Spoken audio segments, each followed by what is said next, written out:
uma parada aqui. Não, tranquilo, pode fazer, não tem problema não. É porque eu preciso... Meu mouse não tá aparecendo aqui. Ah, é a configuração do Keynote. Ah, como que eu faço para aparecer o mouse aí? Porque tomei um pau agora. Cara, eu não lembro onde é, eu acho que deixa eu ver aqui, ó, vai no Keynote mesmo. Aí, vai em Preferences.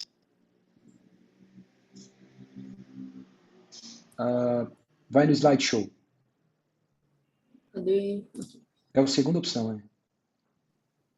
Show Presenter Display Window. Não é isso, acho. Show Pointer, ó, é a segunda no segundo bloco é a segunda opção. Aí. Boa. Que antes ele aparecia quando eu queria. Vixe. Aí, boa. Agora tá. Deixa eu... Mexe o mouse aí, vamos ver se aparece. Aí, tá Aí, filho, aparecendo? tá aparecendo, agora foi. Boa. Agora foi. Bom. Ou então tá gravando aí já? Tá, já. Bom, então vou começar aqui. Então, boa noite aí, pessoal. Acho que eu falei boa noite para todo mundo.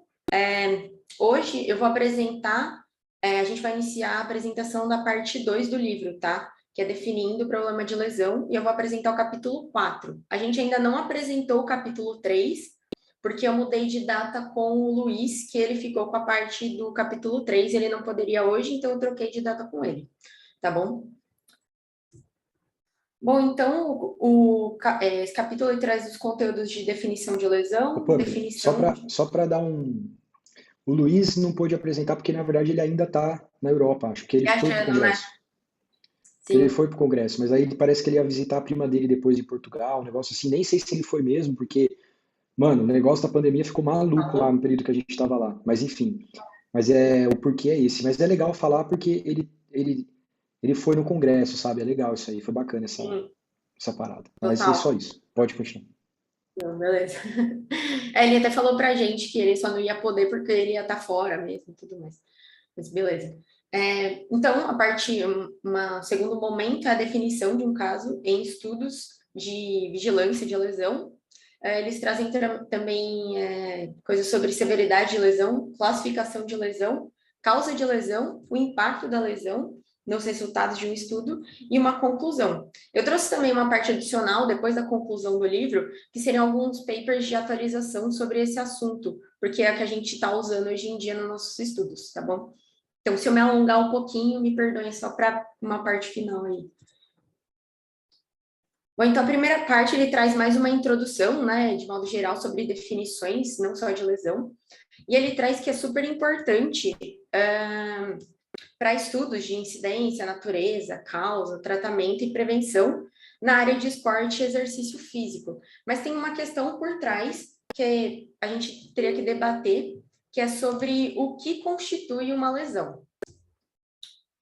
Bom, alguns autores dizem que isso é um debate teórico muito complexo sobre uma questão que seria teoricamente simples, porque em ponto de vista, quando você pergunta para alguma pessoa o que seria uma lesão, de modo intuitivo as pessoas conseguem dar alguma descrição.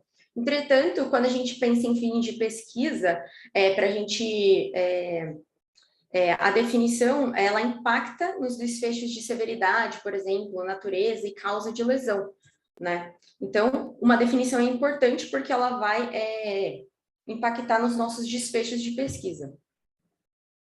Bom, por ser uma questão muito complexa no quesito de pesquisa, é crucial um consenso sobre essas lesões, porque senão, se a gente não tem um consenso de uma definição, ele vai criar anomalias, né, ao estabelecer os níveis de risco, identificar a natureza de uma lesão, a causa, desenvolver e avaliar programas de prevenção e tratamento. E, além disso, a gente teria resultados e conclusões conflitantes. Mas só foi lá a partir de 2005 que, de fato, houve os esforços para ter um consenso sobre alguma definição. Eles foram, de fato, realizados, porém, eles eram específicos para cada esporte, né? E esse capítulo, de forma geral, ele vai discutir os fatores que impactam na definição de lesão. Bom, então, né, essa de fato é a primeira parte desse capítulo, que seria a definição de lesão, que ela pode ser debatida em dois termos, teóricos e operacionais, né? Quando a gente pensa em termos teóricos, a primeira questão que eles trazem é o fato das lesões, a gente tem que diferenciar o que é lesão de doença, né?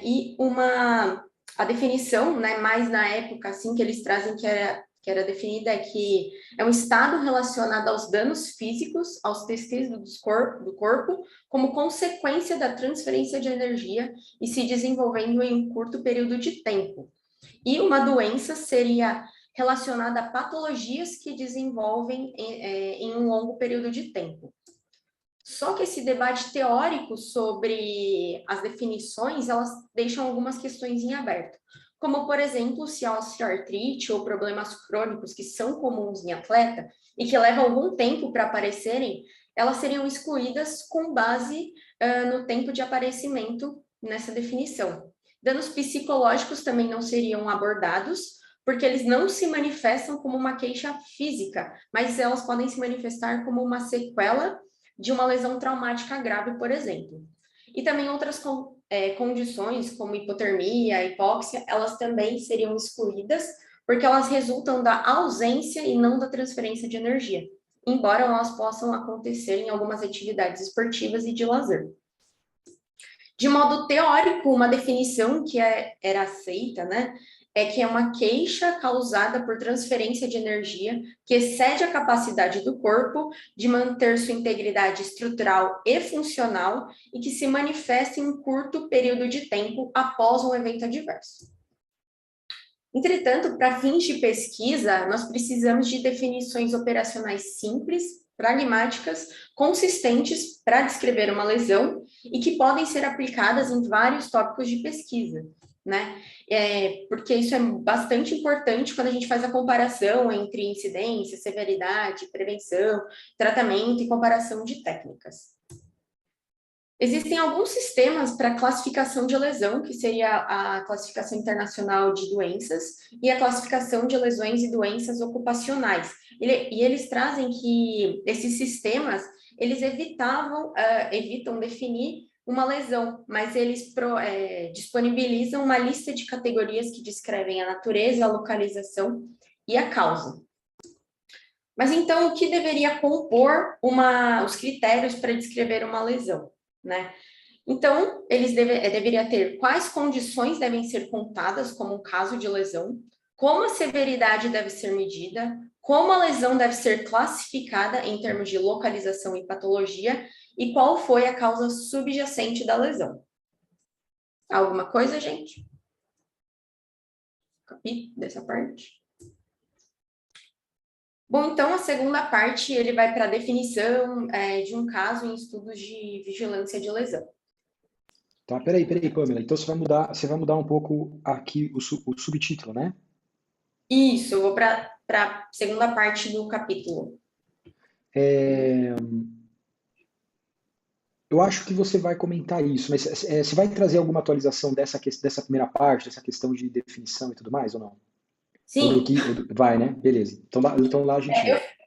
Antes eu tinha colocado para cá, mas eu acho que para continuar, como ele usa a definição que está no livro, eu achei que talvez ficaria meio confuso pensar na Não, tá de boa. definição. Então, Tá de boa. Eu só queria talvez pontuar que nós estamos fazendo um negócio muito legal, que nós estamos fazendo aparato histórico, né? Porque esse livro ele foi publicado em 2010. Isso quer dizer que os conceitos vieram de antes de 2010, né? Engraçado que a área do esporte, a área de prevenção de lesão do esporte, ela cresceu um pouco exponencial, assim. Então, se a gente for antes, de 2000, a área do esporte era muito aquém da área de musculoesquelética no geral, assim, vamos dizer, né? E a área musculoesquelética no geral, ela veio crescendo e tal, beleza. A área do esporte, cara, na minha visão, se alguém discordar, por favor, fique à vontade, mas na minha visão, a área do esporte meio que fez assim, ó. E hoje ela não tá perdendo muito, não, pro pessoal da área musculoesquelética. Se você olhar pros estudos que estão saindo de programas de prevenção de lesão do esporte, cara, nós estamos quase que dominando essa área, né?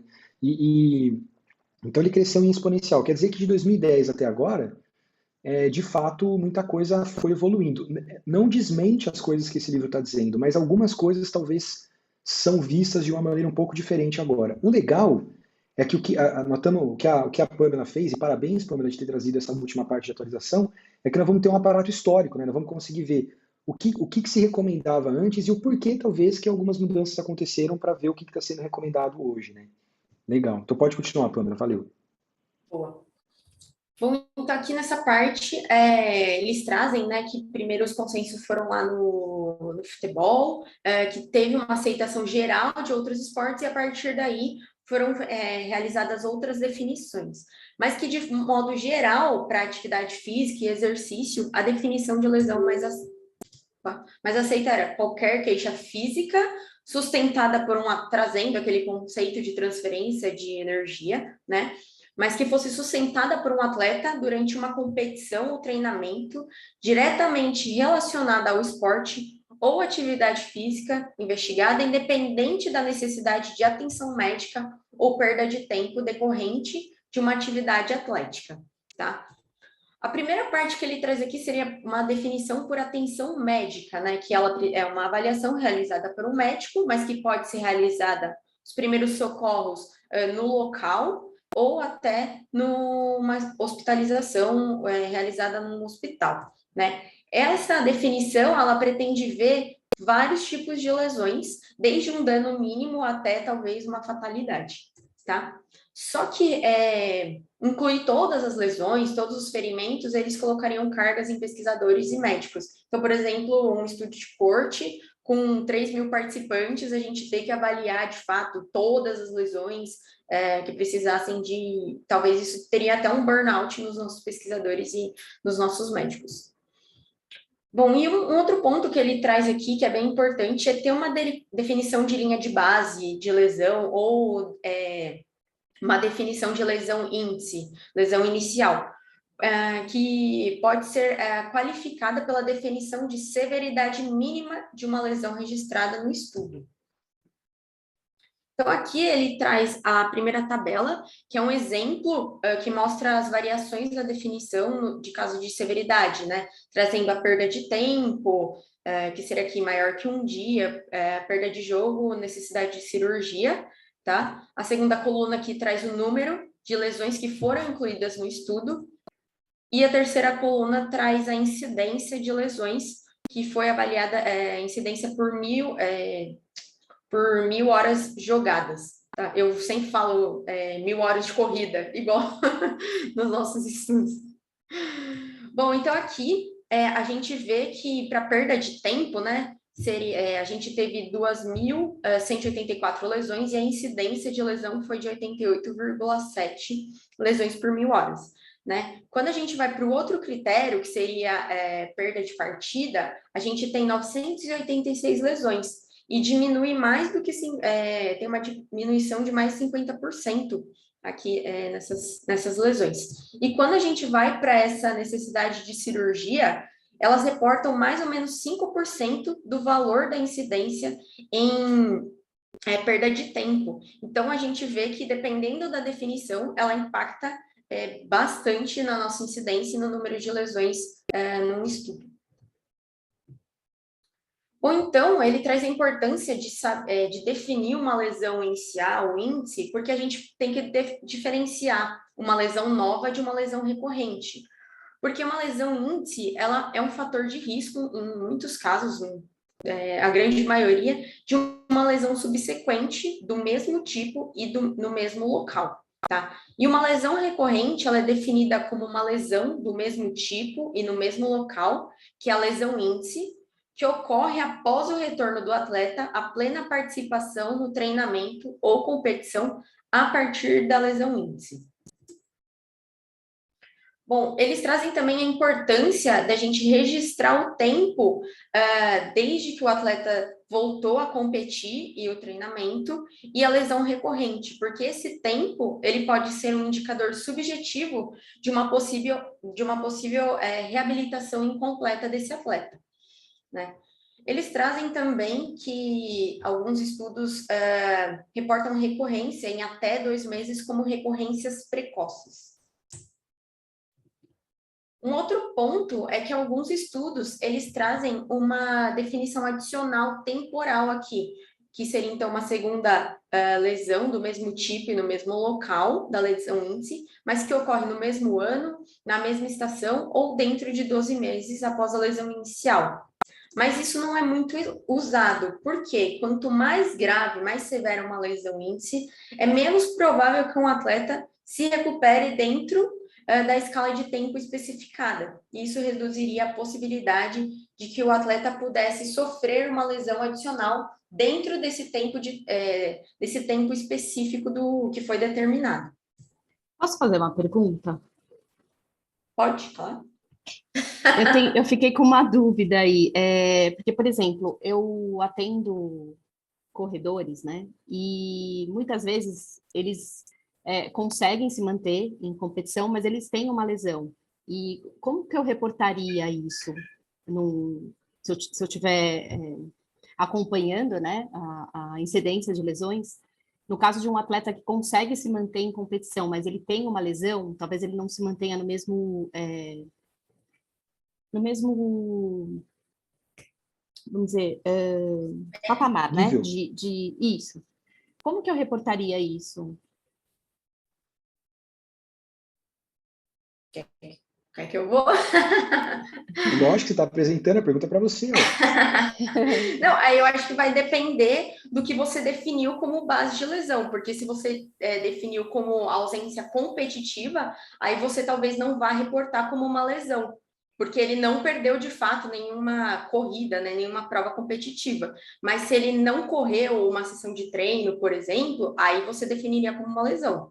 Bom, esse é o meu ponto de vista aqui. E também você pode definir como perda de desempenho ou redução no desempenho, né? Ah, perfeito, perfeito, obrigada.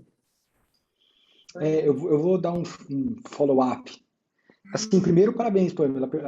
Parabéns, Fernanda, pela pergunta. Uma pergunta extremamente relevante. Parabéns, Pamela, pela resposta. Mas, assim, é verdade que depende da definição, mas a questão é que a gente joga muita culpa da definição, mas, na verdade, assim, a gente tem que entender que a definição ela tem que ser pensada, né, frente ao objetivo que a gente tem. E a gente tem que pensar que quem está chamando isso de lesão? Então, a gente tem uma discussão no Congresso muito interessante, apesar de alguns, tendo como base alguns estudos que estão saindo qualitativos. E olha que interessante, cara.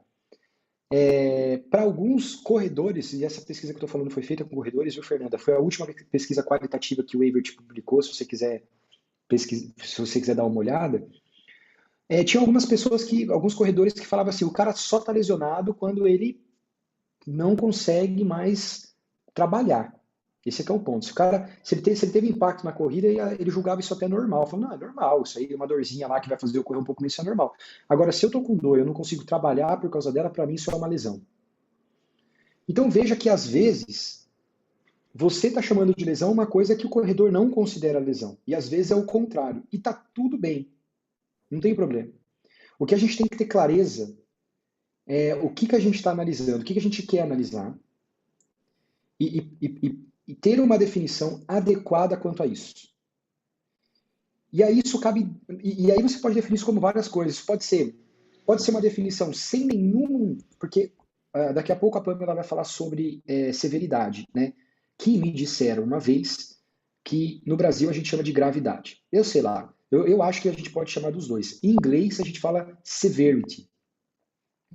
E se a gente for pensar, classificar lesões por perda de desempenho e ou por medical attention, é classificar a lesão segundo sua severidade, concorda comigo?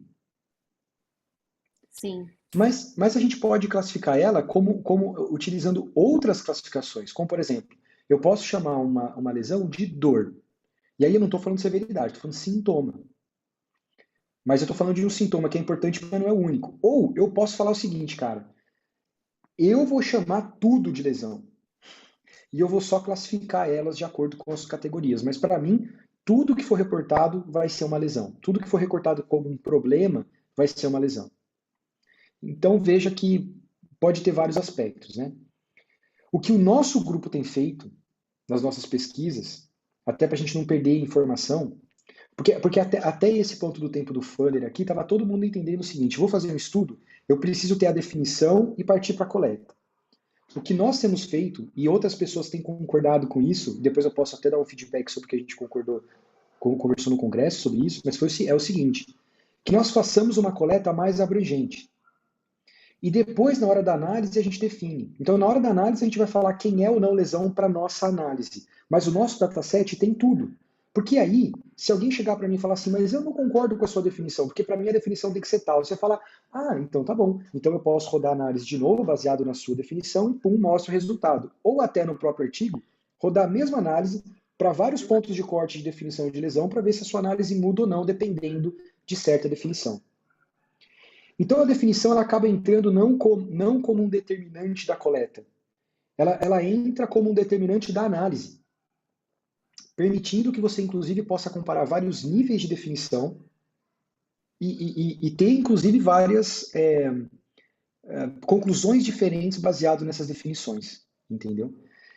Então assim, é importante definir, tem que definir, mas de maneira geral, acho que a ideia que o nosso grupo vem fazendo traz tudo e depois a gente classifica do ponto da análise, e não do ponto do método para coleta, entendeu? Faz uma coleta abrangente e depois...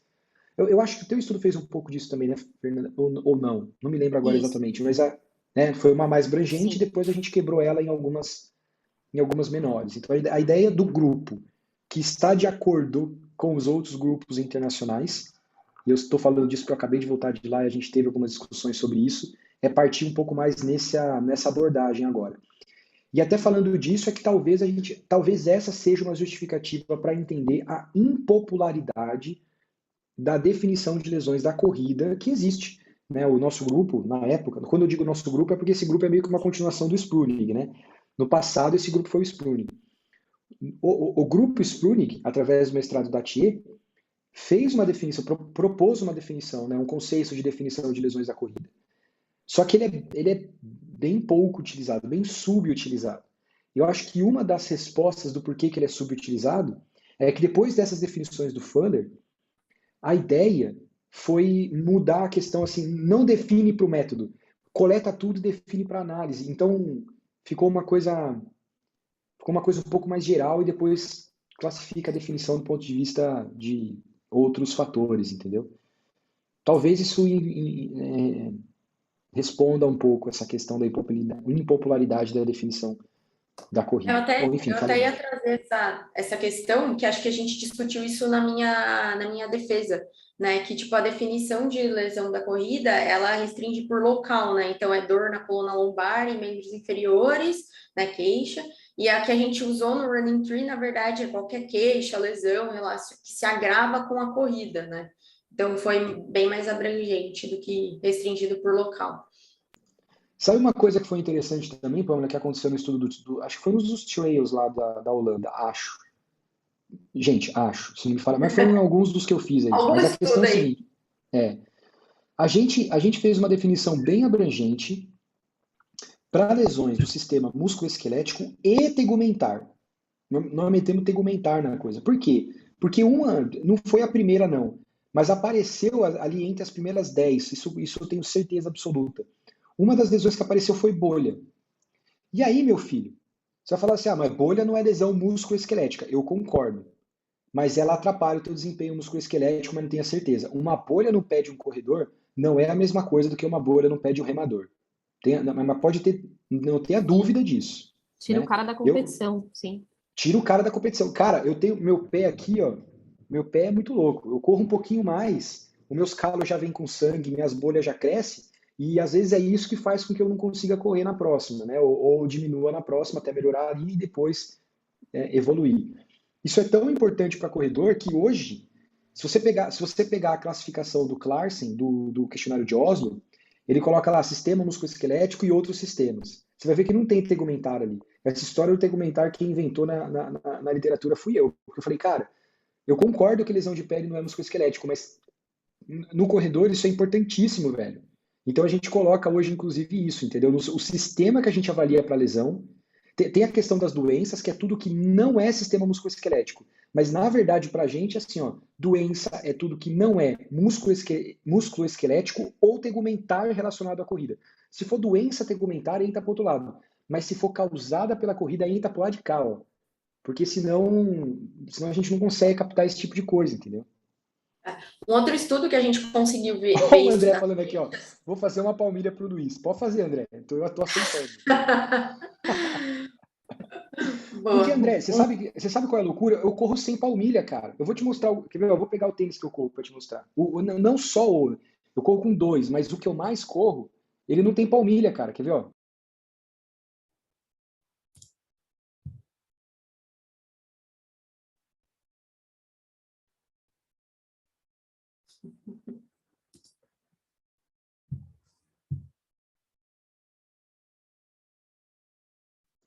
Ó, os amantes da corrida aí, conhece esse tênis aqui? Eu não sei que tênis é ele. É o New Balance, mas não sei que modelo é esse, não. Ó, vocês são fracos, hein, mano? Ah, esse aqui é um modelo antigo, foi uma combinação da New Balance com a Vibram. Então, na verdade, o solo dele é Vibram. Ó, consegue ver aí? Opa! Aham. Ah, apareceu o contrário. Saco. Ai, caramba. Tá ruim a. Ai, que merda, tá ruim a. Não, mas dá para ver, sim, Aí, ó. mesmo. Aí, Deu pra boa. ver? Deu. Então a sola é Vibram, mas o resto do tênis é New Balance. E ó, ele não tem, cara. Ele não tem nada, ó. Vai direto no solado mesmo, ó. Não tem nada. Tem só essa sola aqui, ó. Da hora, né? Eu acho da hora pra caramba. Só que você pisa numa pedra, filho, você sente no cérebro. Sabe essas pedras pontudas? Você tá correndo assim, a hora que você pisa numa pedra pontuda assim, cara, nossa, mas dá no cérebro, assim, essa é a desvantagem, né? Deixa eu deixar o chat aqui. Não conheço, ó, parece os tênis da Vivo Barefoot, eu não conheço. Não conheço esses tênis aí. Vou É isso gostar, que eu se ia falar. parece. Parece. Esse aqui parece que saiu de linha, não consigo mais achar. Eu só consigo achar para comprar nos Estados Unidos e olhe lá. Então, se você achar um substituto para mim, eu tô aceitando, viu, André? Gente, só para vocês saberem, ó, o André, ele vai entrar com um projeto com um negócio de palmilha no nosso grupo. Vai ser bem legal isso aí. O André é Muito foda, cara. legal. É, Pode ele é esperar, foda pode esperar mesmo. aí que o doutor aí depois vai roubar meu emprego. Tenho certeza disso, filha da mãe.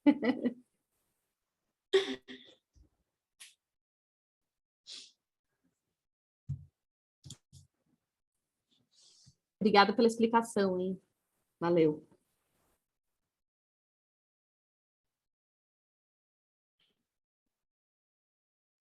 Vai lá, bora. Bora.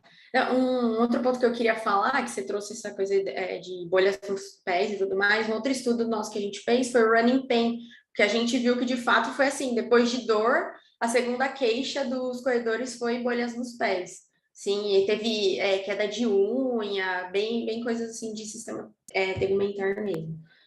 Meu, e Bom, então sabe uma aqui, coisa louca também, além de bolha? Calo, velho. Porque assim, eu tenho um calo nos lugares assim, que tá beleza. A minha mãe começou a correr, ela teve que parar de correr por causa de um calo. E ela teve que tirar o calo, velho. A minha tia é podóloga, né? Aí ela teve que ir na minha tia e tirar o calo. Eu falei, tirar o calo? Ela falou assim, vai raspando assim, o calo cai. Porque o meu calo, apesar de eu ter calo, ele não dói se eu apertar. Ele é um bagulho duro, assim, ó. Eu entendo até que ele tá protegendo aqui onde ele tem. Mas ele não dói, saca? Minha mãe não, cara. Os calos que crescem no pé dela, assim, parece que tem uns troços internos, machuca, dói. E ela teve que parar de correr por causa de calo. Não é bolha, não. Não nasceu bolha, assim. É calo mesmo, troço duro. E que aí começa a machucar o pé. Então chega até esse ponto de calo, velho. Imagina? pensando na definição, a gente já perderia todas essas lesões, né? Exatamente. E São de uma coisas que população. impactam bastante, às vezes mais do que uma lesão musculoesquelética que impacta um corredor, né? Pois é, e de uma população, assim, do ponto de vista de saúde, se o cara que está correndo 20 mil quilômetros lá, tem um calo, precisa tirar e para de correr um pouco, depois volta e tal, talvez esse cara nem vai ser tanta influência na saúde. Agora, minha mãe não. Minha mãe, ela faz isso aí para ter um pouco de saúde 2 vezes por semana lá, e aí não tem, aí ela para, e aí daqui a pouco não consegue voltar, ela para tudo, fica sedentária e aí fode. Já Do ponto de vista de saúde, saúde meu, é uma complicada. cascata idiota, assim. Então, O legal é que ela conseguiu, assim que ela tirou o calo, ela já voltou a correr, porque parece que não é cirurgia, é um negócio meio, sei lá, eu não entendi muito bem. A verdade é essa. Mas a questão é, tirou aquela coisa grosseira assim, ó.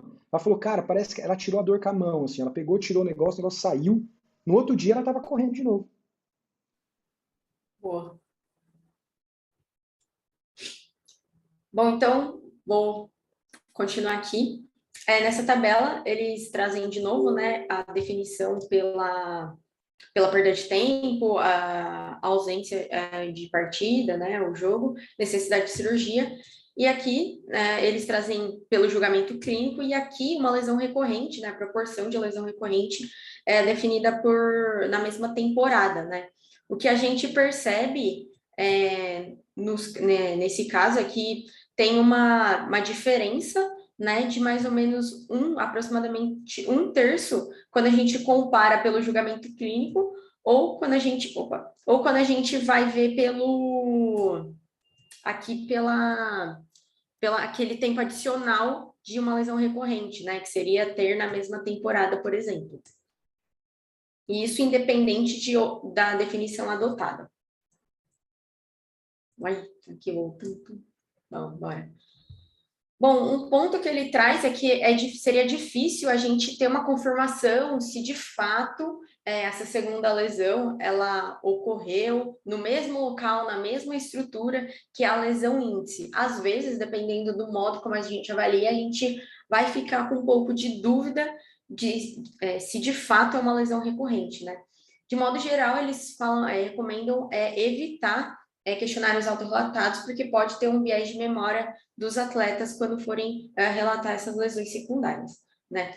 Eles trazem também que contusões e lacerações, normalmente elas não são registradas como lesões recorrentes, mas sim porque elas ocorrem por mecanismos casuais, em vez de consequência de uma lesão índice. Bom, um ponto que ele traz é que a recuperação do atleta ela é definida pragmaticamente pelo retorno do atleta na competição ou treinamento, em vez do julgamento clínico, de quando uma lesão está totalmente recuperada. Isso é mais visto lá no esporte de elite, e para evitar grandes variações na interpretação. Entretanto, muitos jogadores eles retornam quando uma lesão ela não está 100% recuperada, quando eles estão livres de dor, né? E então, quando esses jogadores eles voltam à competição com algum tipo de dor, essas lesões subsequentes do mesmo tipo, elas podem ser uma exacerbação e não uma nova lesão. Tá? E para estudos de fatores de risco de lesões recorrentes ou eficácia de tratamento, eles recomendam que a gente faça uma subdivisão entre novas lesões, que seriam as lesões ocorridas após essa lesão índice ter se recuperado totalmente, e exacerbações, que são as lesões ocorridas quando a lesão índice não havia se recuperado totalmente. E essa recuperação total, então, ela é determinada pelo julgamento clínico do profissional médico adequado. Bom, então aqui a gente vai para a terceira parte, que seria a severidade da lesão. E eles trazem aqui 2 pontos. Ih, desconfigurou aqui. O primeiro seria definir uma severidade mínima do que deve ser registrado como uma lesão e um critério de retorno à aptidão, que determina quando uma lesão é considerada encerrada. Tá? Isso os estudos epidemiológicos, eles definem o nível de severidade da menor para maior, então indo de dano tecidual, perda de tempo, perda de partida, hospitalização, catastrofização e uma lesão fatal. E esses critérios de severidade adotados, eles afetam significativamente a severidade média e mediana das lesões relatadas nos estudos. Bom, aqui, então, eles trazem primeiro também nessa coluna, na primeira coluna, aqui a perda de tempo, a ausência de jogo e necessidade de cirurgia, e aqui a severidade média em dias e mediana. O que a gente observa é que, dependendo da definição adotada, a severidade média entre esses critérios, ela é bem diferente. Então, quando a gente pensa em perda de tempo, a severidade é de 18,2 lesões por dia, né? Dias de lesão, e necessidade de cirurgia vai para 102. Mas quando a gente olha a mediana da severidade e a média, elas vão se equiparando, né? Isso em todos os casos. Ou então, se a gente pensar e classificar lesões, todas as lesões superficiais, a gente vai ter um número maior de lesões registradas no estudo, uma severidade média e mediana mais baixa e uma distribuição de lesões será tendenciosa para lesões musculares. Mas se a gente classificar por lesões que precisaram ser tratadas dentro de um hospital, a gente já filtra as lesões menores e a gente vai ter um número menor de lesão, uma severidade média e mediana maior, e a distribuição das lesões serão tendenciosas para lesões ósseas e articulares. Ou então aqui ele traz definições por as estruturas ósseas, e aqui a definição por tempo, né? Perda de tempo, partida e cirurgia novamente. Então, se a gente olhar para as lesões articulares, a gente vai perceber que elas, 53,9% teve a necessidade de cirurgia de cirurgia. E seguido por lesões ósseas, sendo 25,2%. Se a gente pensar agora nas estruturas como músculo e tendão, a gente já vê que ela impacta mais, nas definições de perda de tempo, sendo 46%, seguida por lesões articulares e ligamentares. Ou então, os estudos, na verdade, a maioria deles, eles estão interessados nas lesões que impactam de imediato na capacidade de um atleta continuar treinando, e lesões que impactam imediatamente no dia após o evento. E nesses estudos, a severidade ela é definida como o número de dias decorrido desde a data da lesão até a data de retorno do atleta, a participação total no treinamento e disponibilidade para a competição. Lembrando que o dia da lesão e o dia de retorno, eles não são incluídos na contagem do número de dias de ausência. Bom, outro ponto é que um único evento ele pode resultar em múltiplas lesões, né? E a severidade de lesão ela é dada pela lesão mais grave e a severidade das outras lesões menos graves. Entretanto, a gente tem alguns fatores de confusão quando a gente pensa em severidade, apesar dessa definição mais pragmática, que seria tolerância à dor, a interpretação dos médicos, tamanho do time, importância dos jogos, quando a gente pensa em profissionais, né, jogadores profissionais, há diferenças no níveis de suporte médico e o uso de medicamentos. E esses fatores, eles contribuem para a variação observada no número de dias que que atletas diferentes precisam para se recuperar de uma lesão que parece idêntica.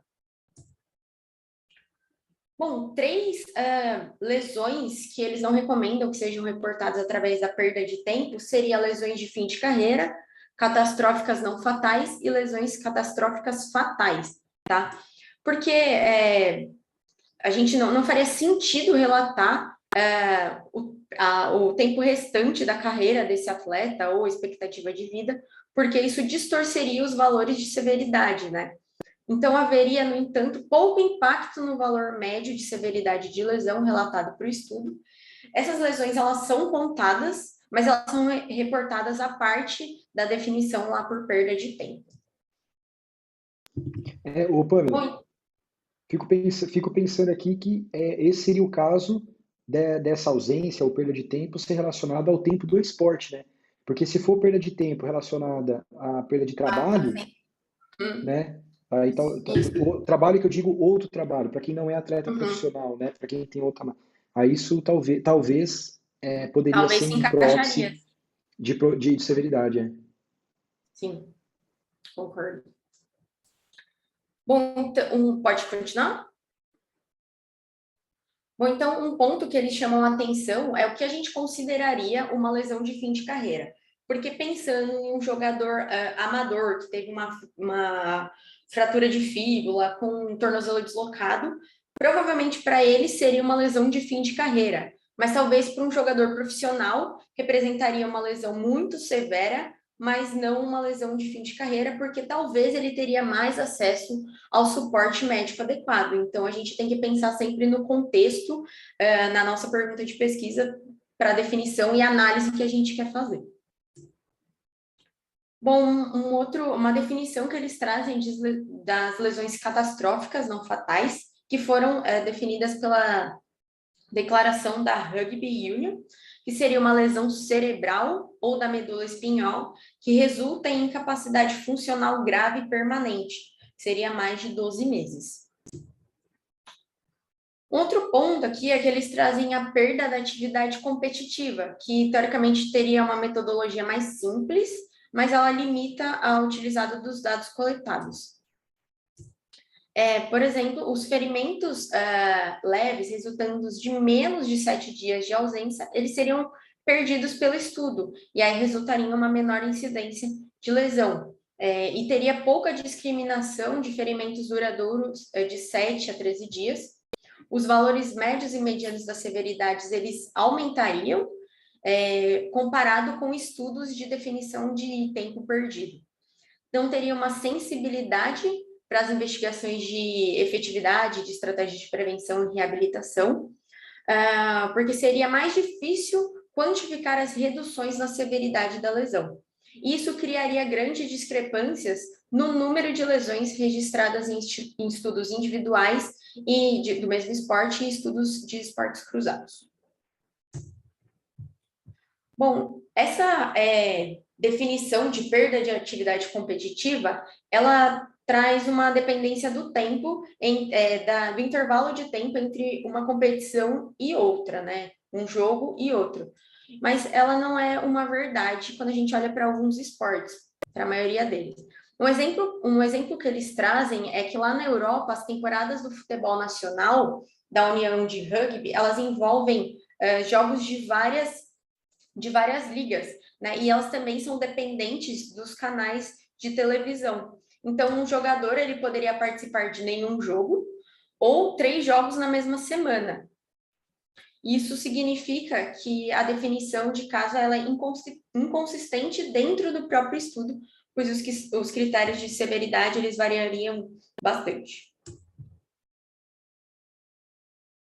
Bom, eles trazem também que a gente pode categorizar, né, a perda de tempo em 1 a 3, 4 a 7 dias, 1 a 4 semanas, 1 a 3 meses, maior do que 3 meses, fim de carreira e lesão catastróficas.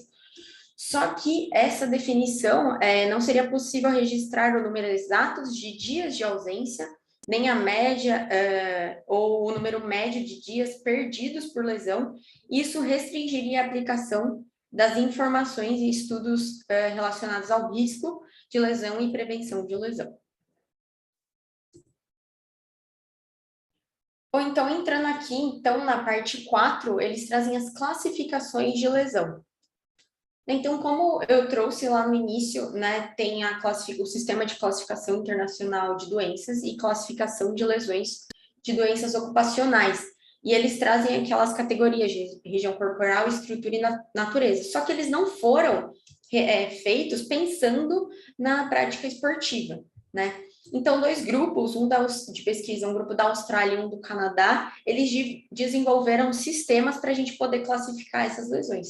E eles são, portanto, os preferíveis para serem utilizados na área esportiva. Bom, um desses sistemas a gente chama de OSICs ou OSICs, tá? Eles trazem aqui no estudo as diferenças entre 2 versões, e a versão 8 é a que eles trazem os exemplos aqui, né? Então, a versão 8 ele é codificada por 3 caracteres, tá? Então, o primeiro seria a localização anatômica, o segundo, a patologia, e o terceiro caractere sendo a patologia mais detalhada. Já na versão 10, eles são 4 caracteres, sendo o primeiro localização anatômica, patologia de lesão, o terceiro caractere uma subdivisão detalhada da patologia e mais um detalhamento dessa lesão. Aqui, acho que no grupo a gente tem usado mais o OSIX. Eu tive a oportunidade de codificar e utilizar ele no Running Tree. Bom, e o outro sistema é o Sports Medicine Diagnostic Code System, que ele é codificado por 3 caracteres, cada caractere compreende 2 dígitos, então AA e até ZZ, por exemplo, e também pode ser numérico, e ele fornece a possibilidade de maior especificidade. Então, aqui o primeiro caractere seria a região 1 do corpo, o segundo, tipo de estrutura, e o terceiro, o código de diagnóstico. Aqui nos exemplos, eles trazem, então, aqui nesse primeiro quadrante, o grupo principal. Eu não traduzi porque quando a gente codifica, a gente usa as palavras em inglês, os termos em inglês, tá? Então, ele tem o grupo principal, um subgrupo e aqui a coluna com a codificação do OSIX. Então, aqui, se a gente olhar para esse exemplo, a gente tem cabeça e pescoço, o subgrupo seria cabeça e face, pescoço e coluna cervical. Nesse exemplo, aqui são as iniciais, então, head e aqui seria o H, e aqui o neck e aqui seria N. Só que se a gente olhar para outras, por exemplo, para membros inferiores, se a gente olhar, por exemplo, para lower leg, aqui não seria de fato o L, né? Seria uma outra letra. Então, de forma geral, ele é bastante intuitivo quanto aos códigos, mas um ou outro tem alguma variação. E aqui ele traz por estrutura corporal, né? Então, aqui nesse primeiro quadrante, a gente tem osso, articulação, ligamento, músculo, tendão, pele, sistema nervoso central, e aqui um subgrupo de estruturas, que seria fratura, luxação, subluxação, lesões de menisco, ruptura muscular, tendinopatia, tá? E aqui a gente tem também os códigos do OSIX. Então, se a gente pegar aqui, a gente também vai ver que nem sempre a letra inicial seria a letra de codificação em si. Bom, então, indo para o, acho que, último tópico, assim, específico, seriam as causas de lesão, que elas podem ser divididas em lesões traumáticas, que são causadas por um evento único, específico, identificável, e lesões de início gradual, causadas por microtraumas repetitivos sem a evidência de um evento identificável. E é trazido que o termo overuse, ele é usado com frequência para indicar as lesões de início gradual, mas os médicos do esporte, eles são mais propensos a lidar com... Mas existe um debate aí, né, que ele traz alguns pontos, que os médicos do esporte são mais propensos a lidar com os atletas que treinam excessivamente, mas que os atletas menos ativos podem ter as prevalências iguais das lesões, que há pouca evidência da relação entre o nível de atividade de um atleta e lesões por overuse e um nível de atividade acima do qual uma lesão por overuse se manifesta, e que esta está simplesmente relacionada ao nível de exposição do atleta como uma lesão traumática. E um outro debate aqui que eles levantam é que, então, se a gente vai usar o termo overuse, a gente talvez deveria utilizar o termo também de underuse, que seria uma subutilização, que ocorre quando um atleta se machuca como consequência de estar mal treinado ou subpreparado. Então, aqui também a gente volta para aquelas definições de perda de tempo, perda de partida e necessidade de cirurgia. E aqui a gente vai ter as causas subdivididas em aguda e início gradual. Quando nesse caso aqui, a gente observa que a definição ela não impacta tanto, né? Então, os valores são bastante semelhantes entre as definições, né? E o número de lesões agudas e de início gradual. Então, comparado com os outros fatores, essa foi a que teve menos impacto. Bom, então, chegando aqui às partes finais, né, do livro, ele traz aqui que esses exemplos, eles foram retirados de um estudo de 6 anos, com jogadores profissionais de rugby, tá? Foram registradas nesse estudo 2.184 lesões, tá?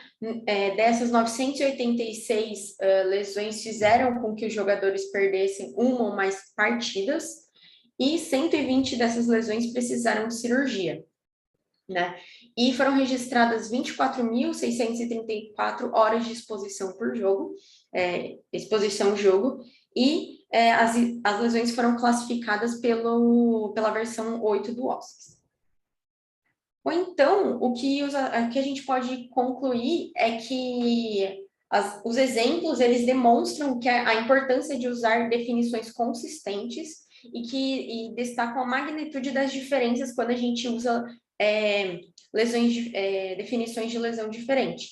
Que não é possível eliminar todas as fontes de inconsistência, tá?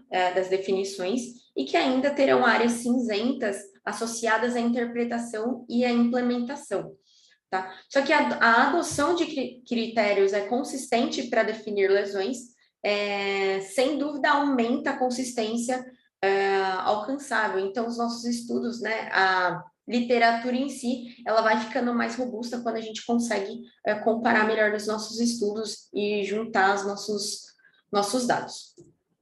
Bom, então aqui foi a parte do livro, e aqui eu trouxe 2 artigos. Eu não vou discutir tudo sobre o artigo, mas alguns pontos eu vou trazer, porque talvez a gente possa ler esses artigos e trazer para discussão mais a fundo num próximo momento, numa próxima reunião.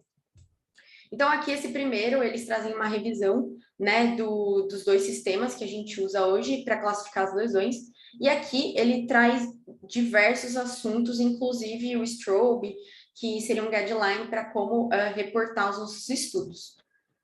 Aqui, o que eu quis ressaltar é a definição hoje de lesão, né, que eles recomendam, que é o dano ao tecido ou outros distúrbios da função física normal devido à participação em esportes, resultando da transferência rápida ou repetitiva de energia cinética, tá? Então, aqui são termos novos. Aqui, e para a doença, eles trazem queixa ou distúrbio experimentado por um atleta não relacionado a uma lesão.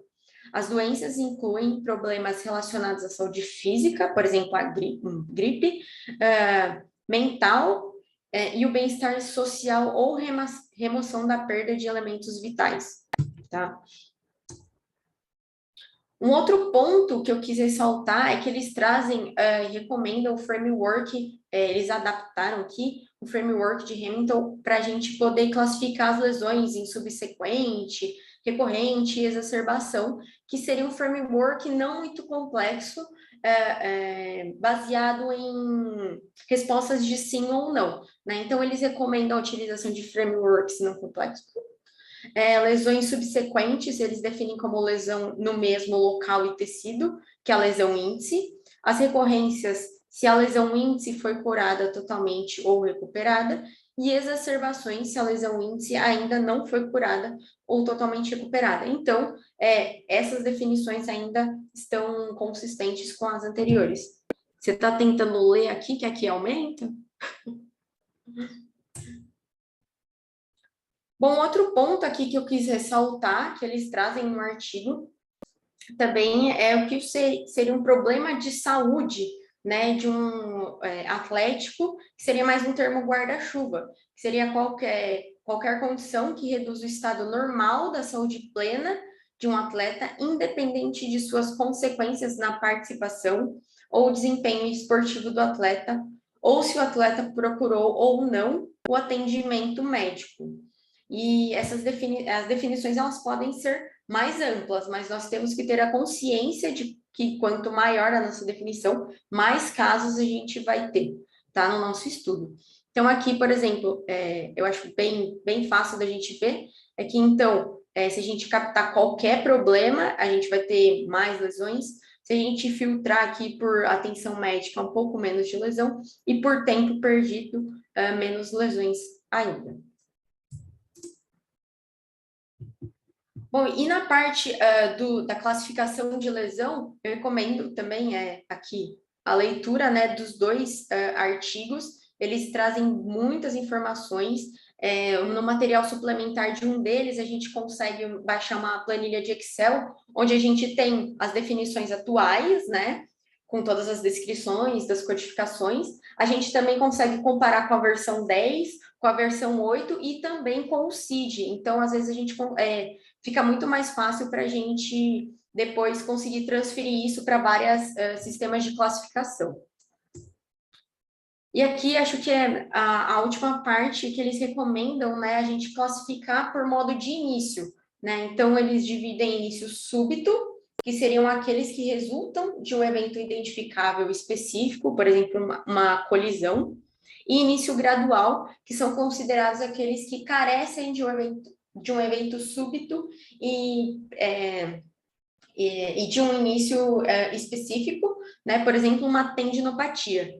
E que essas medidas elas ajudam a identificar as lesões e doenças que envolvem mecanismos mistos, agudos e repetitivos, né? E que considerar-se um problema de saúde resulta de um mecanismo agudo claro, um mecanismo repetitivo, ou se ele carece de ambos. Então, eles trazem alguns exemplos, que antes a gente só definia início súbito, então era agudo, e não tinha como ser, por exemplo, com mecanismo repetitivo. Então, hoje a gente consegue fazer esse mix dessas definições. Então, eles trazem aqui alguns casos. Então, o mecanismo aqui do primeiro, ele é agudo, a apresentação ela foi de início repentino. E o exemplo que ele traz é um velocista, né, um corredor, que de repente, na corrida, ele para, sente uma dor, aponta uma região corporal. Então, a gente viu que ali, naquele fato, a gente teve uma lesão, né, aguda de início súbito. Agora, o segundo exemplo seria um ginasta que sofre uma fratura. E aí, quando a gente vai ver o exame de imagem, ele vê que existiam inconsistências ósseas, estresse ósseos pré-existentes. Isso a gente classificaria, então, como um mecanismo repetitivo de início repentino, né, súbito. E aqui, o último exemplo que ele traz seria um nadador que tem uma tendinopatia no ombro, que ele vai aumentando a dor dele com o passar do tempo, e ele é diagnosticado com uma tendinopatia do manguito rotador, né? Então, aqui a gente tem um mecanismo repetitivo de lesão, e aqui a apresentação dele é de início gradual, tá? Então, acho que esses foram os pontos, que é um paper bastante extenso, e eu não queria que excedesse aqui, mas acho que são pontos que valia a pena eu trazer para a gente pensar aí para as próximas apresentações, que pode ser bastante importante para agregar nesse tópico. Então é isso, gente. Obrigada. Uau! Parabéns, muito bom. Putz, no evento a gente discutiu pra caramba isso aí esses consensos, né? E acho que teve 4 esportes que já usaram esse consenso geral do Strobe aí que você mostrou, que adaptaram para 4 esportes já. Tênis, não vou lembrar o resto. Bom, e nós estamos na discussão agora lá se vale a pena fazer um para corrida, porque corrida do jeito que a gente faz em recreacional, a longa distância, não é visto como esporte olímpico, né? Então a gente não sabe se vai ter apelo. Mas pode ser que tenha, vamos ver. Mas legal, parabéns, Pamela, muito bom. Alguém tem alguma dúvida, comentário?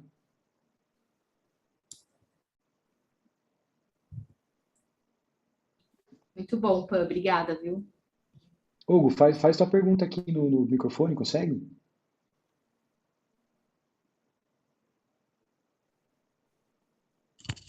Tá dando para ouvir? Opa, tá sim. E aí, tudo bem? Tudo certo, cara. Cara, chegou a pergunta aí? Cara, chegou, mas se puder fazer acho que facilita um pouco o entendimento.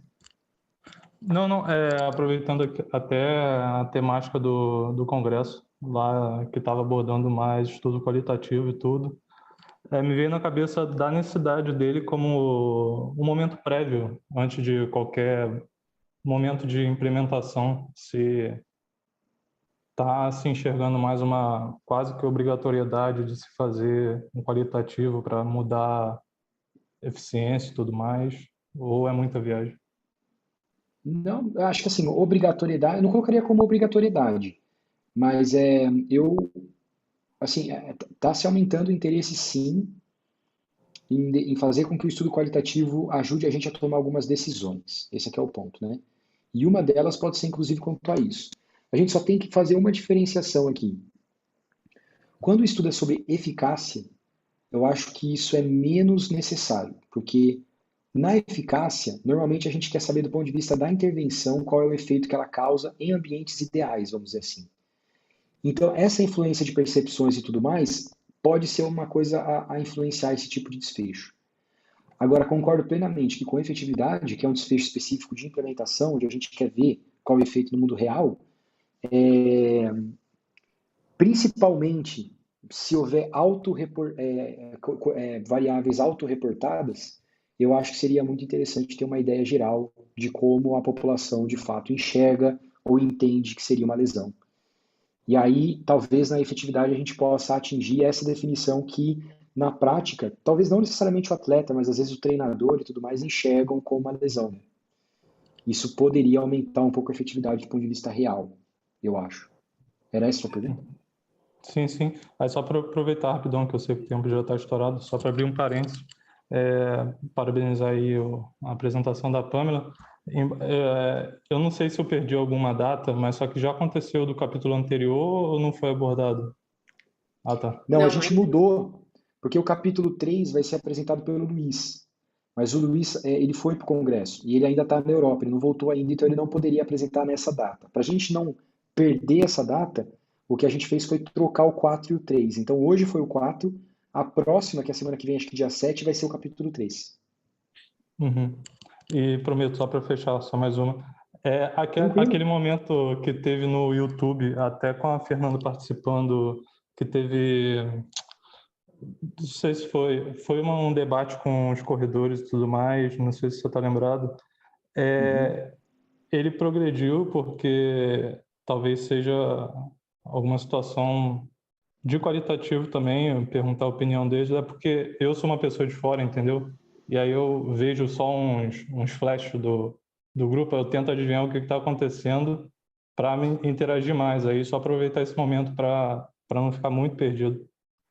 Não, tranquilo. O estudo da Fernanda não teve a parte qualitativa. Bom, a gente perguntou algumas motivações dos atletas, mas não foi de modo qualitativo, foi do modo mais quantitativo. A gente fez de pergunta fechada, se não me engano, né, Fernanda, e tal. Mas em paralelo ao estudo dos corredores de trail que a Fernanda está fazendo, nós fizemos um específico, qualitativo específico para a motivação. E aí podia ser qualquer corredor participando, de montanha ou não, tá? Esse estudo a gente tem até o nome, chama Run Motive, mas esse estudo acho que recebeu a 10ª revisão dele semana passada, eu acho. E agora ele está na minha mesa para submeter. Ele já está nas normas da revista, né, Pamela? Só que a Pamela me mandou na semana que eu ia viajar, não tive tempo. Agora eu tenho que foi. colocar na minha agenda para submeter. Mas a gente tem um estudo de motivações nesse sentido. Existe um estudo qualitativo que foi publicado pelo nosso grupo. Quando eu digo nosso grupo, a versão antiga dele, que é o Spruning, que fez parte do mestrado do Bruno, que é sobre as crenças dos corredores, aí não é atleta em geral, é corredor, sobre o que eles, acho que é o, Que previne lesão, ah, não é? é o que Não previne, lembro. acho que é o que previne lesão e o que seria fator de risco, alguma coisa assim. Acho que não tem, definição envolvida. Tem um estudo que é uma revisão sistemática mostrando quais são as definições da literatura, aí não é qualitativo e aí não aborda que a pessoa pensa disso, pensa que os estudos definiram. Isso fez parte do mestrado da TIE. E agora, mais recente, no grupo do Evert lá da Holanda, eles pegaram corredores recreacionais e perguntaram para eles o que eles entendem que são lesões. Esse acho que é o qualitativo mais recente que tem. E eles fizeram isso com corredores recreacionais lá na Holanda. Então, acho que ele nem está na sua versão inteira, ele tá naquelas versões online, né? E acredito, se eu não me engano, ele está na revista que o Evert é editor-chefe, que é aquele BMJ Sports Open and Exercise. Puta, eu sou editor da revista, não lembro o nome dela inteira, mas é isso. Não, eu acho que é o Run Motive que o Caio apresentou, né, no mestrado, não sei se foi no doutorado, né? Foi Eu esse mesmo. acompanhei. Aí a pergunta é de um totalmente leigo a nível de estatística, a nível de cálculo amostral, tem necessidade de ficar repetindo o estudo para ter uma definição mais coesa das respostas dos corredores mesmo. Ou seja, se, por exemplo, botando a parte prática, se tivesse necessidade do site Running Tree continuar rodando mais números, que eu acho até que eu comentei com a Pamela essa dúvida, justamente em função disso. Porque, particularmente, eu não entendo muito de estatística para ter essa resposta, nem sei se ela existe. Não, tudo É bem, bem de leigo cara. mesmo. Não, tranquilo, fica à vontade, cara. É assim, ó, o estudo qualitativo ele tem uma outra pegada do quantitativo. Então, por exemplo, no quantitativo a gente quer entender médias populacionais, de maneira bem geral, tá, Hugo? Por favor, de maneira bem geral. Mas no estudo quantitativo, normalmente a gente quer grupos grandes, tal, porque a gente quer estimar médias populacionais. No estudo qualitativo, o que a gente quer entender, normalmente, a gente quer divagar a fundo as crenças individuais das pessoas que estão participando. Então, normalmente, esses estudos não têm a ver com cálculo amostral nem nada, são estudos às vezes até pequenos, pegam 10 pessoas e tudo mais, né? Sim, O que só nós... isso é porque teve uma modificação muito grande a primeira vez que eu vi de qualitativo, porque a pessoa estava mencionando entrevista semi-estruturada e aí envolvia áudio e interpretar se a pessoa estava falando a captação de informação, então causou essa confusão no meu Não, mas entendimento, assim. tranquilo, a gente tem feito alguns estudos assim, os estudos de facilitadores e barreiras a gente tem feito assim, tem um deles que já está publicado, foi publicado recentemente, se você quiser dar uma olhada lá, e você vai ver que tem 9 pessoas lá. Porque, Isso. na verdade, o grupo que a gente pegou as pessoas que participaram da montagem do programa, porque a gente queria ver o facilitador e barreira do desenvolvimento do programa. Então, na verdade, a gente pegou 96% da população. Mas veja que, enfim, não necessariamente no estudo qualitativo você precisa de muitas pessoas. O que você precisa é esgotar os assuntos que você colocou em pauta. Esse aqui é o ponto do estudo qualitativo. O que a gente fez com o RunMotive foi juntar um pouco esses dois pontos. A dificuldade da publicação, inclusive eu discuti isso no congresso, e a resposta é continue, porque assim, é uma coisa nova. Então a galera do qualitativo não entende por que a gente colocou 100 pessoas na parada, e a galera do quantitativo não entende por que a gente colocou qualitativo na parada. Então assim, é muito louco, mas o que a gente está tentando fazer é uma junção disso. Então a gente fez um modelo qualitativo pragmático, né? Quando eu digo pragmático, a gente não ia conseguir entrevistar a fundo 100 pessoas. Então a gente fez um esquema de coleta de dados, permitindo com que a pessoa escrevesse o quanto ela quisesse, mas ela iria escrever num campo livre no questionário. Isso permitia com que a gente conseguisse alcançar números, numericamente alcançar o que a gente queria para atingir médias populacionais, vamos dizer assim. Então foi uma junção dos dois, né? Então, basicamente, para esse estudo específico, Hugo, a gente determinou sample size, mas não de maneira tradicional. A gente fez assim, ó, nós vamos coletar dado de no mínimo 100. Por que no mínimo 100? Porque de ponto de vista estatístico, a gente sabe que de 100 para cima, a gente já consegue resolver muito o problema da incerteza, né, do erro em relação a tipo 1 e tipo 2. Daí para cima, a gente parou de coletar quando a gente atingiu o troço da saturação, ou seja, quando Isso. na resposta das pessoas não Uhum. estava emergindo mais assuntos novos. E aconteceu que a gente teve 102 indivíduos, ou seja, basicamente a E, gente já estava com a saturação ocorrendo bem quando a gente chegou e nesse 100. Né? só uma dúvida, aproveitando essa fala da saturação, ela tem envolvimento com a teoria utilizada, não tem ou não tem nada a ver? Não necessariamente. Você pode usar várias teorias qualitativas e Uhum. usar a saturação em várias delas, não necessariamente. Tá. Para dar uma boa noite final mesmo, prometo, desculpa aí, grupo. Qual a teoria estava sendo mais comentada lá no Congresso? De qualitativo, ou eles Nenhuma não teoria foi pautavam isso? comentada no Congresso. Boa pergunta. No Congresso, nenhuma foi comentada. O que foi comentado e tiveram acho que dois simpósios específicos sobre isso, foi a importância de usar o método qualitativo. E o que foi bem pontuado é que não tem um método, mesmo dentro do qualitativo, melhor que o outro. O melhor seria utilizar uma abordagem que se adequa ao teu estudo principal, vamos dizer assim. Porque ficou claro que o estudo qualitativo, talvez ele por si só, ele não vai resolver tudo. Ele vai ser uma parte do todo, né? E aí essa parte do todo tem que estar alinhado com esse todo. Então não vai adiantar você escolher uma teoria que não vá de encontro com talvez o teu estudo principal.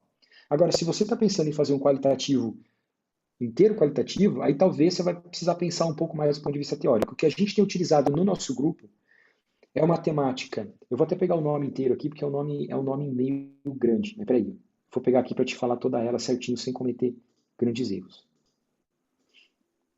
Para você sair com alguma coisa, né? Porque assim, senão fica muito jogado. Mas é porque não é que está jogado, é porque está todo mundo muito preocupado em fazer o método para responder a pergunta. Então, a chave, o coração é a pergunta de pesquisa, né? Sim. E ficou claro que se estiver alinhado com a pergunta de pesquisa, está ótimo. O que está ruim é você escolher coisas só porque alguém citou, mas não tá relacionado com a tua pergunta. Esse é que foi o ponto talvez mais importante discutido lá, entendeu? Uhum.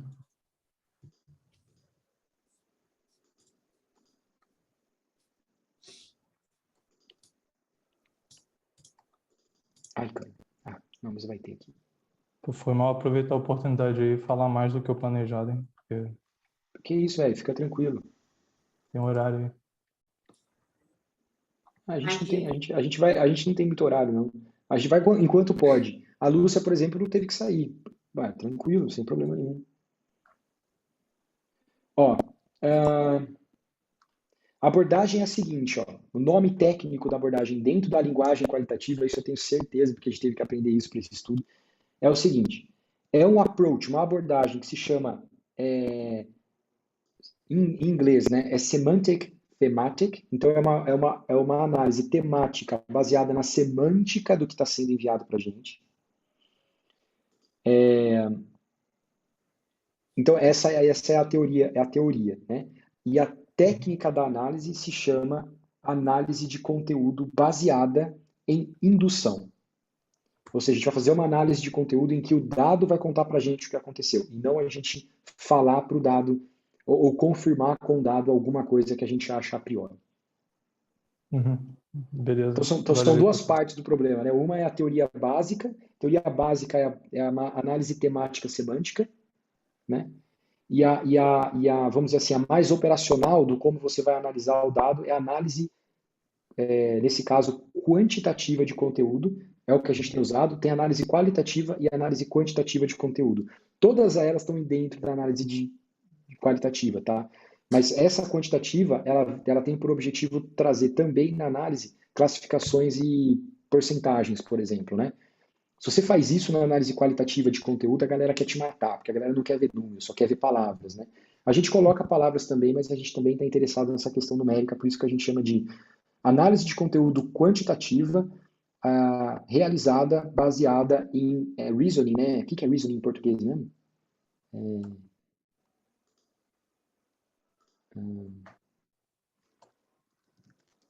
Reasoning em português a gente fala raciocínio? Não. Cara, reasoning é um negócio muito louco, porque não sei se tem uma palavra em português que. Mas é assim, baseado num modo de pensar indutivo, ou seja, do dado para gerar uma regra geral, e não uma regra geral para ser aplicada no dado. Que essa seria uma abordagem deducionista. Beleza. Obrigado aí. Que isso, cara, tranquilo. E aí, pessoal, alguém mais com comentário, pergunta, sugestão?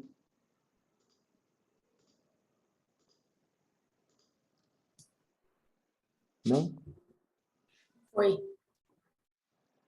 Bom, beleza. Pamela, parabéns. Acho que você abordou muito bem as questões aí. Eu acho que hoje em dia, esses documentos que você mostrou talvez sejam os documentos básicos que a gente precisa ter para entender como fazer surveillance, para quem está querendo fazer surveillance no grupo. Então, eu sei que o teu projeto Pamela envolve isso, eu sei que você já tinha contado com isso porque está no teu projeto. Mas, por exemplo, Fernanda, que talvez vai querer fazer um surveillance no doutorado dela com corredor de montanha, esses documentos talvez vão ajudar bastante a montar a metodologia. E outras pessoas aí que estiverem pensando nisso também, talvez dar uma olhada nesse documento sempre vai vai clarear o que hoje está sendo pensado nessa questão. E o que mais gerou de bafafá no Congresso sobre esse documento foi essa classificação que você mostrou no final, da recomendação de parar de falar overuse e agora ter esse tipo de classificação. E o interessante é aquela classificação do meio, aquela segunda, que é tendo o mecanismo gradual e uma apresentação por repetição, parece que essa foi tida como a mais difícil de classificar. E o Rothbard fez um comentário muito interessante sobre ela. Ele falou que talvez essa só vai ser possível nos estudos que permitirem um diagnóstico um pouco mais profundo, um contato com o médico, com até talvez um exame de imagem. Porque você vê que o exemplo que ele traz, inclusive, é o exemplo que o cara tem uma apresentação que seria a terceira classificação, mas de repente você tem um indício no exame que te mostra que aquela lesão estava lá por mais tempo. E aí ela vai para essa do meio, né? Quando eu estava classificando lá os dados do Running Tree, né, as lesões, nossa, foi assim, bastante difícil, porque você tem que analisar todo o relato tal, e ver a localização. Puta, é bem complicado, mais por esse mecanismo, assim, mas é uma coisa possível, só que você tem que ficar sempre voltando ali para aquelas definições básicas para ver se o que você está pensando de fato se encaixa naquela... E nisso a descrição ajuda bem, né, Pamela? Se não tivesse a descrição, ia ser impossível fazer isso. E aí ia ser impossível. Então, uma dica que eu dou até para a galera do grupo é assim, quando pergunta realmente como aconteceu a lesão do cara, para o cara ali escrever extensamente, porque só assim a gente consegue reportar melhor o nosso dado mesmo. Eu acho que em algum momento nós vamos conseguir fazer um esquema de que essas lesões sejam entrevistadas por um físio, pelo menos, entendeu? É que a gente ainda não tem essa estrutura, ainda o estudo é grande, dinheiro é pouco, o nosso grupo também não é gigante, então assim, gente, assim caminha a humanidade, né? Ninguém chegou a ser o Pedro Alau sendo Pedro Alau, então calma, nós vamos lá, nós vamos chegar lá, mas a gente precisa ir caminhando aí conforme a música toca, conforme o dinheiro pede, né? O ideal seria ter um diagnóstico, né? Mas, enfim... E possivelmente o do meio foi mais difícil, né? Você tem uma ideia se o do meio foi mais difícil. Então, o Rothbard, inclusive, falou assim, na maioria dos estudos você não vai ter o do meio, possivelmente você só vai ter duas classificações, a primeira e a terceira, ele falou, e tudo bem. A questão de colocar o do meio é dar a possibilidade de classificar quando isso for possível. Se não for possível, tudo bem, classifica nas duas ali, ponto, e toca o barco. Mas se a gente só coloca aquelas duas, e o estudo que puder classificar como a terceira e dar mais qualidade para essa classificação, não conseguiria. Então, acho que essa que foi a ideia, e eu concordo plenamente com ele, assim, nesse sentido. Eu acho que a ideia é dar a possibilidade, ver o que o estudo consegue classificar, né? Total. Muito bom. Muito bom, muito legal. Beleza. Bom, então acho que a gente pode finalizar, né? Eu vou parar a gravação aqui agora, então, tudo bem? Boa. Show.